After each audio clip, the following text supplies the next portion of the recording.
What's good, YouTube? Welcome back to my YouTube channel. Today, I'll be reacting for the very first time to IMR Scary Tales. I'll be reacting for the very first time to animated horror stories. The title of this story is called Three True Chuck E. Cheese Horror Stories Animated. So I'm very excited to be reacting to this to see how these stories are in animated form as they are true stories. So guys, for those of you who are new to this channel, please subscribe, like, comment, click on that notification bell, guys. I would really appreciate it. And we finally reached 50 subscribers on this channel, all thanks to you guys. So welcome back to those of you who always watch my videos, who always stay tuned. So without me wasting any more of your time, let's jump right onto this video. The day was shrouded in a cloak of melancholy as I steered my 6-year-old son through the doors of Chuck E. Cheese. Even though it was just 2 blocks down from my place, this was the first time I was visiting it in almost a year. It was a deliberate choice, marking 1 year since the universe cruelly snatched my husband, Anthony, from us. He had worked at this very outlet, a job he took up after abruptly quitting his position at a funeral home. Anthony had been a changed man after an incident involving the embalming of a dead priest. It had changed this cheerful, lovely man to a secretive, paranoid human in a matter of days. Whatever had transpired during that time, he took its secrets to the grave. His tenure at Chuck E. Cheese was tragically short. One fateful night, as he worked the late shift, a grotesque accident with a malfunctioning Chucky animatronic claimed his life. Now, a year later, returning to this place felt like a silent homage to him, a bridge to the brief memories my son held of his father. The visit started innocuously enough, with my son's laughter echoing through the arcade. He darted from game to game, his face alight with joy, occasionally pausing to munch down slices of pizza. I watched him, each of his giggles a bittersweet symphony that filled the air around me. I saw reflections of Anthony in him, in his smiles, his excitement, the way his eyes sparkled with each new discovery. It felt like a living memory, a piece of Anthony still vibrant and alive in our son. But in an instant, that warmth turned to ice.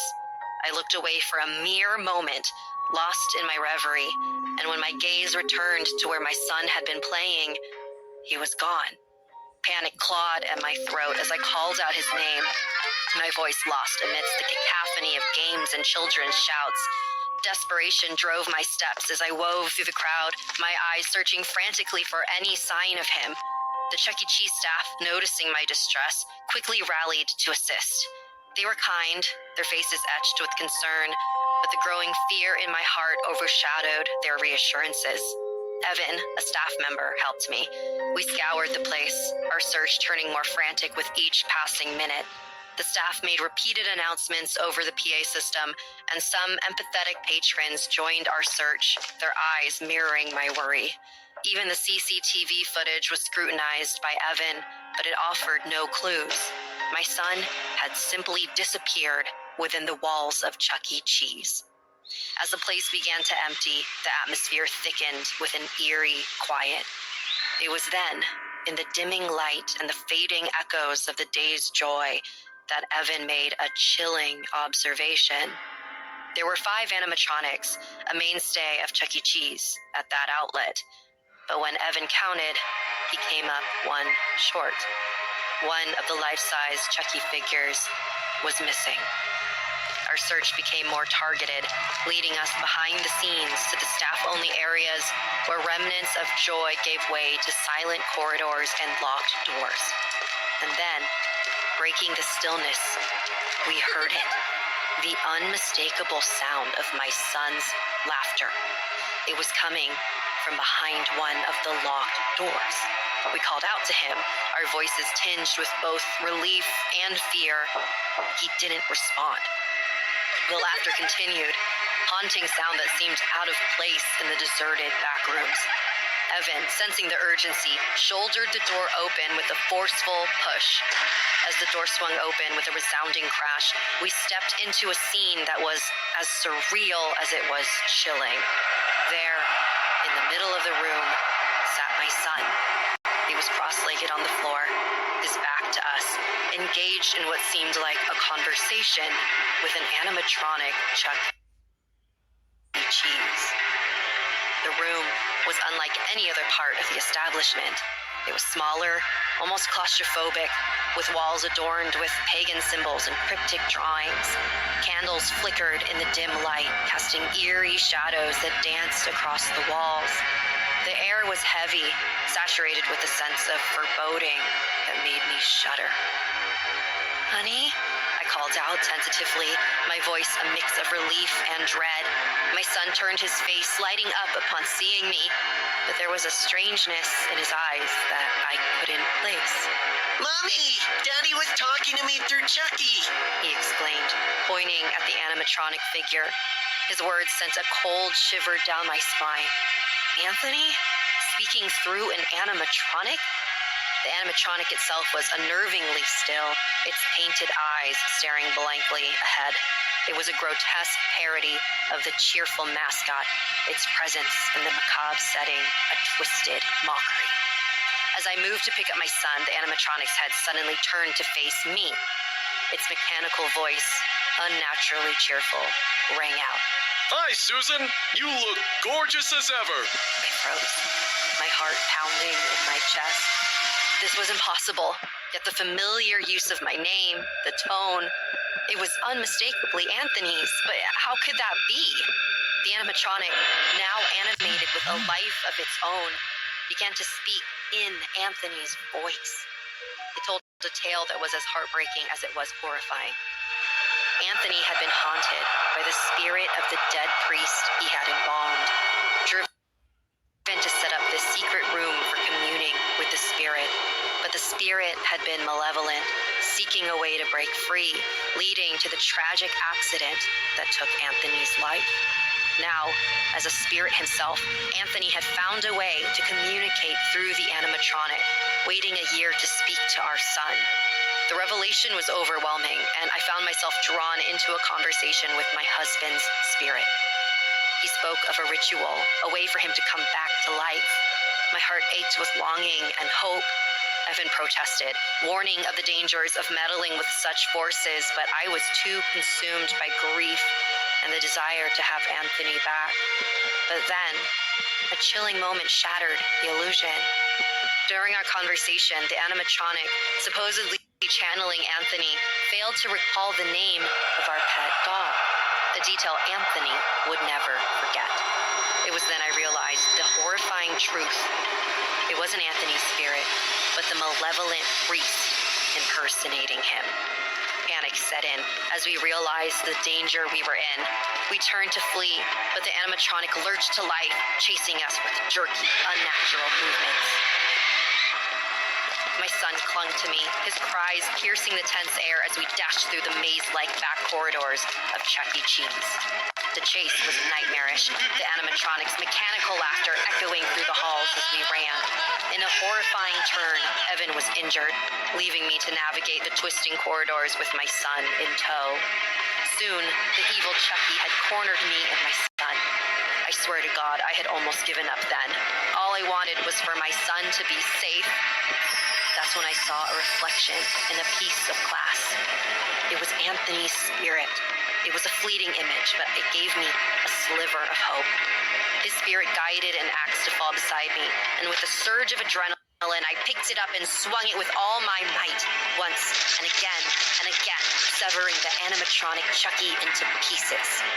Grabbing my son, we rushed out of the building, the angry howls of the priest's spirit echoing behind us as the lights flickered wildly. We escaped into the night, the horrors of Chuck E. Cheese behind us, but the memory of that night would haunt us forever. I was My gosh, there was a lot. That was a lot. Imagine losing someone that you love, a spouse, and as you lose that person has a son. So this person is leaving more than just one person.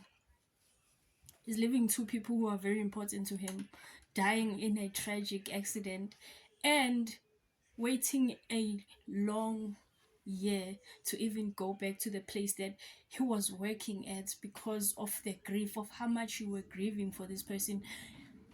My gosh, and having to experience that level of crazy, because that was crazy. On top of the grief, you lose your son. He's lost. You try to find him and he's nowhere to be found. My, that is,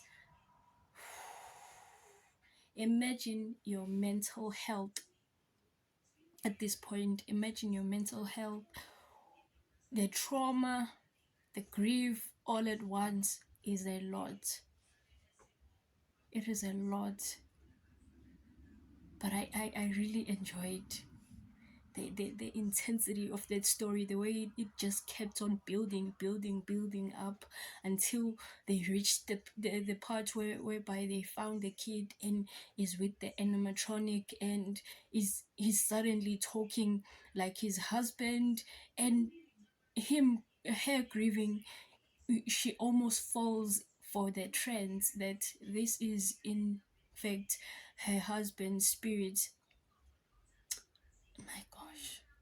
But it turns out to be a disappointment because it couldn't have been this thing is just an animatronic. I wonder what happened to the husband at the funeral home that that made him to quit. Was it that bad that made him to lose himself for after the that time that he saw what he saw, bro?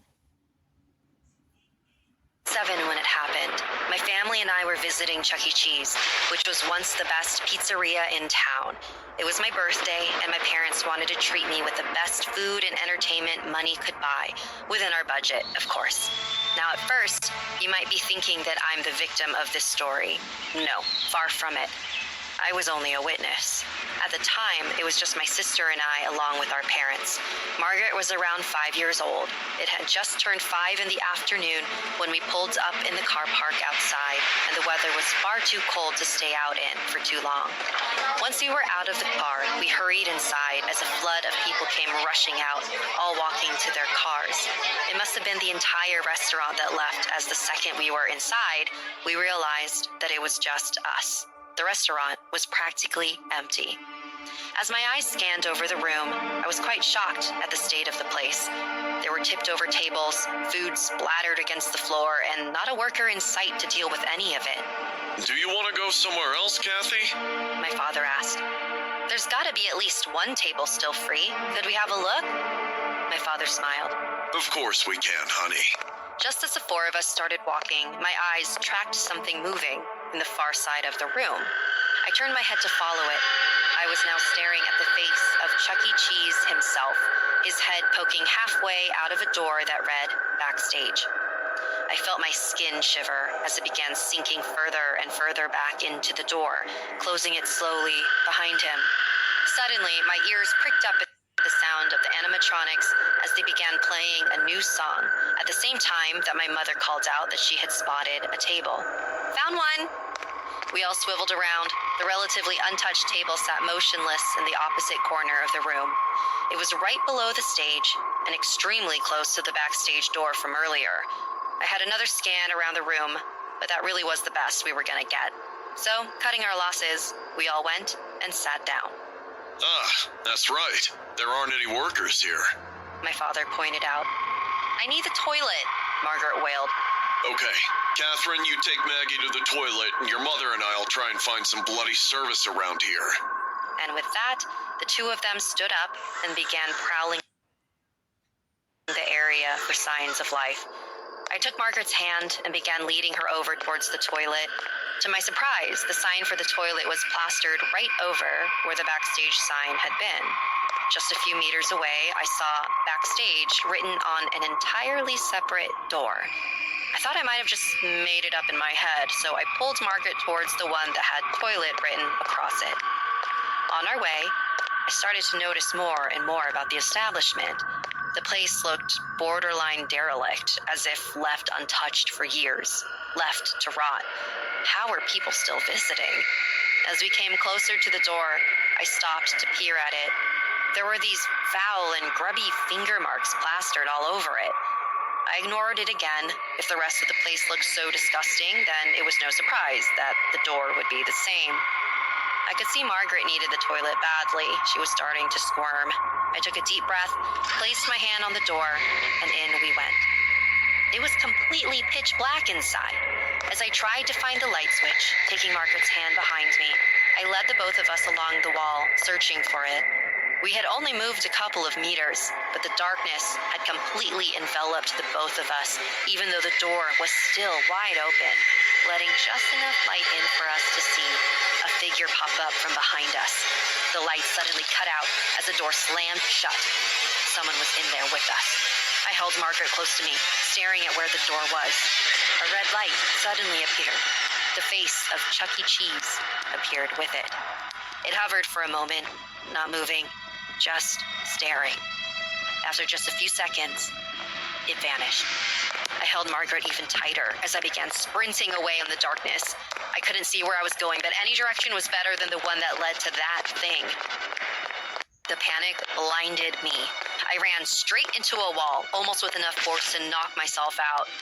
For a moment, I lay on the ground, dazed and confused.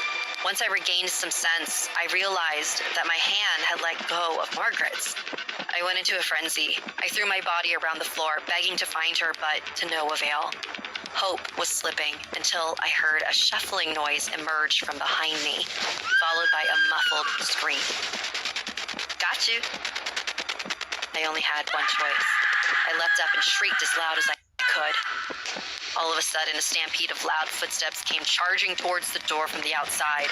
The room filled with light as my parents came storming in. What are you doing back here? At that moment, I realized we weren't in the bathroom at all. I was backstage.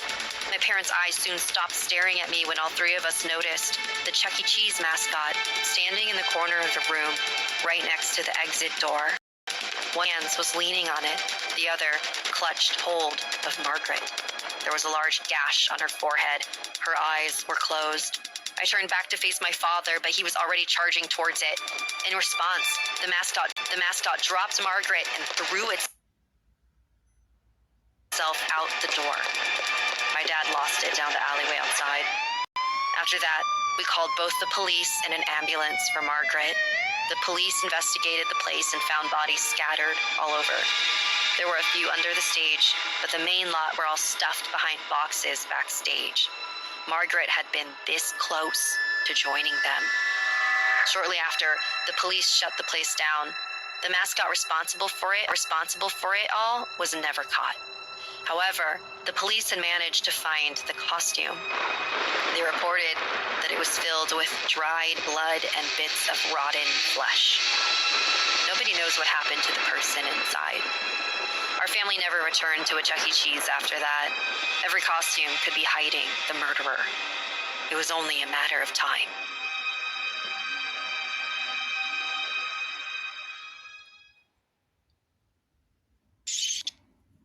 Imagine going to a place that you love the food of, and you finding that place not so clean, tables tilted over, everything just seemed weird from the get-go.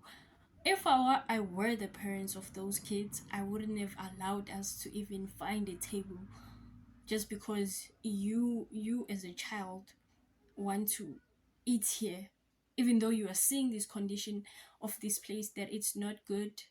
It's not good at all. There are no workers.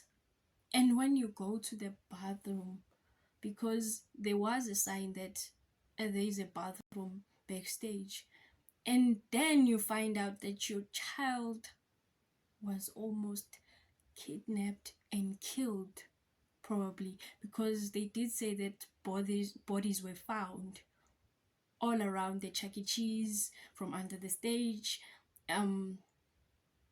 hidden behind boxes or whatnot. So it was a lot having to come across a serial killer at a young age, because that animatronic or that person under the mask was definitely a serial killer. Imagine the trauma. Imagine the amount of therapy these kids are going to have to go through. Even the adults as well, because wow. Wow, hey. Messophobia. Sometimes I wonder how such a rare word, a word that hardly anyone knows, means so much in my life. There was a time when rats didn't scare me. Maybe they disgusted me a little bit, but never fear as intense and as strong as the one I feel now. Do you know what caused this phobia? A sick, disgusting, but most of all, evil being. It all started while I was working at Chuck E. Cheese. I know, an ironic job to start being afraid of rats. The Chuck E. Cheese in my area had a reputation for being a pretty clean place, but that's only what it showed the customers. In the kitchen and basement area, the place was pretty dirty. That wasn't always the case. The place used to be clean and well kept. That all changed when Adam, the new manager, took over. Make no mistake, the man loved Chuck E. Cheese. He was always very concerned about the place, doing everything he could to keep it running smoothly. The problem came from his personality. We would always see him in strange situations, walking with his head down, like he was hiding something. Many other times we found him spying on us. We were forbidden to call him on the phone or enter his office without having spoken to him first. Besides, something had changed on the premises. We didn't understand why, but the place had gotten much dirtier. The dirtiness of the place coincided with Adam's arrival, but he was not in charge of the cleaning, so it was inevitable to wonder if he had something to do with it. Anyway, as good a cleaner as he was, everything was fine as long as we stayed away from Adam. The only problem was that I accidentally got too close. That day we heard a lot of noises from the basement. The place was usually abandoned. We had no reason to go there other than to check the boiler or water in the place. My team leader told me to go see what was causing the noises, but first I had to ask the manager for authorization. Adam's door was locked, so we thought he was locked in as usual, and we knew we shouldn't disturb him at that point. At that point, I decided that I was going to act without the manager's authorization. There was no way I was going to get in trouble, since even a cook like me should have a minimum of autonomy to work. So I simply went down the locked basement that was located in the warehouse. I must admit that once inside, the place looked darker and more imposing. It was as if you took a haunted room out of a horror movie and put it in part of a Chuck E. Cheese. With the darkness rolling around me and the strange feeling that I was making a horrendous mistake, I took my first steps into the basement, and that's when I saw it. At the end of the room, I could see a dark silhouette moving, and it was the cause of the noises. You see, normally, in a situation like this, the obvious decision would be to call security, right? Well, not in my case. There was something else that caught my attention about the silhouette. I could see he had the manager's jacket on. How had he gotten Adam's clothes? Had he stolen it? I approached the man to confirm my suspicions. Was this Adam? What was he doing here? And why was he staring so obsessively at a drawer? Any other person would have noticed my presence, and not him. He was staring at that drawer so obsessively that he didn't seem to notice anything around him. Once I got some distance behind him, I could confirm that it was him. But it was like he was in a trance. Hey, boss, are you okay? As soon as I touched his back, the man was startled and dropped the box, which fell to the ground. And do you know what was in that box? Rats. The box was full of rats. Dozens and dozens of rats covered the entire basement of Chuck E. Cheese. They were desperate, running from one side to the other, escaping or looking for food. All the rats started running desperately all over my body, while Adam seemed to go into a state of panic and go completely crazy. No! My rats! Come here! Boss? You! This is your fault! You caused this! Boss, I'm sorry. It was an accident. You won't get out of here alive, you know. I always wanted to get my hands on that round little face. I always wanted to smash it. I tried to reason with Adam, but it was impossible. At that point, he was totally out of it. Suddenly, I heard a scream coming from the stairs. It was a coworker. Oh God, what happened? Did you find a rat's nest? No! They're my rats! Leave them alone! They're mine! Faced with another person, Adam seemed to forget about me for a moment, and I took the opportunity to run for the exit. Once I got to the door, both my coworker and I panicked at the horrifying sight. Adam was lying on the floor, jumping up and down to grab all the rats that were still running around in his arms. The terrified and hungry rats were biting him in self-defense, but he didn't care. He just kept grabbing them. At our perplexed look, he raised his head and looked at us once again. What are you doing here? Leave us alone! And that was all I had to hear. I closed the door from the outside and locked it when my coworker called security. Soon after, an ambulance came and took Adam away. Rumors spread fast around here, and we soon learned the truth. Adam suffered from a strange paraphilia that made him obsessed with rats. He was the one who brought the filth into the place, bringing and releasing rats to make nests in the Chuck E. Cheese, then putting them in his box and collecting them. Obviously, Adam never went back to work at Chuck E. Cheese, and if the rumors are true, he never went back anywhere, as he began receiving medical help in an insane asylum that day. As for me, I could never see another rat in my life.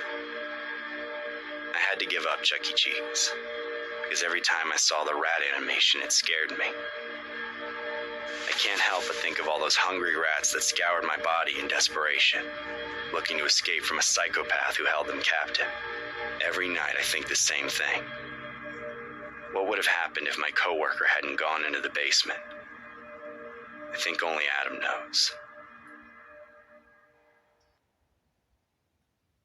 That story was intense, bro. Like, ugh. Gives me goosebumps to think about rats running all over his body. And, bro, what? I would also have like a fear, an instant fear of rats after that. Even though like I'm not scared of them now, but after having gone through that, I would also be scared like him.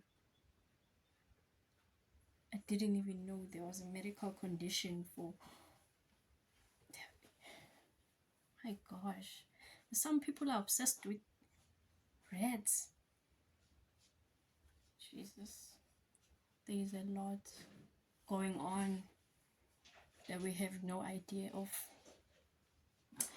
But I really enjoyed reacting to this video, guys. For those of you guys who are new to this channel, please subscribe, like, comment, click on that